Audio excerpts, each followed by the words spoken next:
ಮೂರು ಅಕ್ಷರದ ಮಾನವ.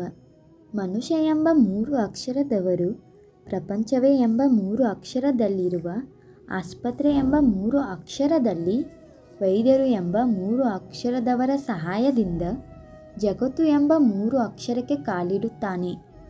ದೇವರು ಎಂಬ ಮೂರು ಅಕ್ಷರಕ್ಕೆ ಕೈ ಮುಗಿದು, ಪುಸ್ತಕ ಎಂಬ ಮೂರು ಅಕ್ಷರವನ್ನು ಹಿಡಿದು, ಶಿಕ್ಷಣ ಎಂಬ ಮೂರು ಅಕ್ಷರಕ್ಕೆ ಕಾಲಿಡುತ್ತಾನೆ. ಅಲ್ಲಿಯೂ ಉತ್ತೀರ್ಣ ಎಂಬ ಮೂರು ಅಕ್ಷರವನ್ನು ಪಡೆಯುತ್ತಾನೆ.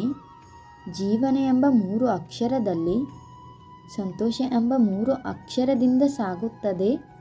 ನಂತರ ಅವನಿಗೆ ವಯಸ್ಸು ಎಂಬ ಮೂರು ಅಕ್ಷರವು ಹೆಚ್ಚಾದಾಗ, ಕೆಲಸ ಎಂಬ ಮೂರು ಅಕ್ಷರದಿಂದ ನಿವೃತ್ತಿ ಎಂಬ ಮೂರು ಅಕ್ಷರವನ್ನು ಪಡೆದು, ತನ್ನ ಜೀವನ ಎಂಬ ಮೂರು ಅಕ್ಷರ ಮುಗಿದಾಗ ಮರಣ ಎಂಬ ಮೂರು ಅಕ್ಷರವನ್ನು ಹೊಂದಿ, ಸ್ಮಶಾನ ಎಂಬ ಮೂರು ಅಕ್ಷರದಲ್ಲಿ ತನ್ನ ಜೀವನ ಎಂಬ ಮೂರು ಅಕ್ಷರವನ್ನು ಮುಕ್ತಾಯ ಎಂಬ ಮೂರು ಅಕ್ಷರದಲ್ಲಿ ಮುಗಿಸುತ್ತಾನೆ.